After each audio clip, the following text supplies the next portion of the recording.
இப்போ நம்ம ஜிலேபி மீன் ஃப்ரை எப்படி பண்ணுறதுன்னு பார்க்கலாம்.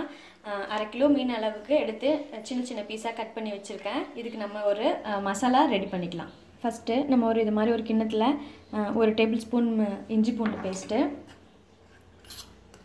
1 ஸ்பூன் மிளகாய்த்தூள், 1/2 ஸ்பூன் மஞ்சத்தூள், 1 ஸ்பூன் சீரகத்தூள், தேவையான அளவுக்கு உப்பு.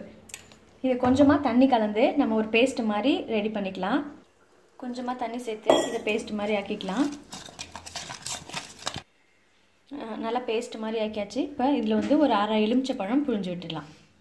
அதையும் நல்லா எல்லாத்தையும் கலந்துட்டு இதை நம்ம இப்போது மீன் மேலே அழகாக பூசிடலாம்.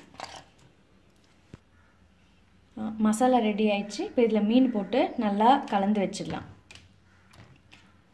மசாலாவில் நல்லா மிக்ஸ் பண்ணிவிட்டு இது நல்லா ஒரு 1/2 மணி நேரம் ஊறினதுக்கு அப்புறமா நம்ம இதை வறுத்தோன்னா ரொம்ப நல்லா டேஸ்ட்டாக இருக்கும்.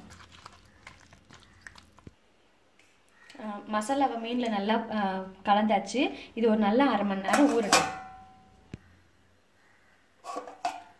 நல்லா மசாலாவில் ஒரு 1/2 மணி நேரமாக நல்லா மீன் ஊறிச்சு. இப்போ இது நம்ம ஃப்ரை பண்ணி எடுத்துக்கலாம். இப்போ நான் பேனில் எண்ணெய் நல்லா கொஞ்சம் நல்லா ஊற்றினா தான் நம்மளுக்கு மீன் நல்லா பொரிஞ்சு வரும். நம்ம மசாலா போட்ட மீனை எண்ணெயில் போட்டுடலாம்.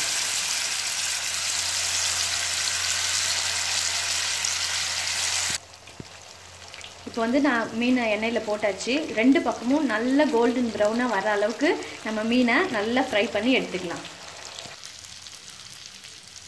இப்போ நான் 2 பக்கமும் மீனை நல்லா திருப்பி போட்டு பாருங்கள் எவ்வளோ நல்லா சூப்பராக மொறுன்னு மீன் நம்ம வறுத்தாச்சு.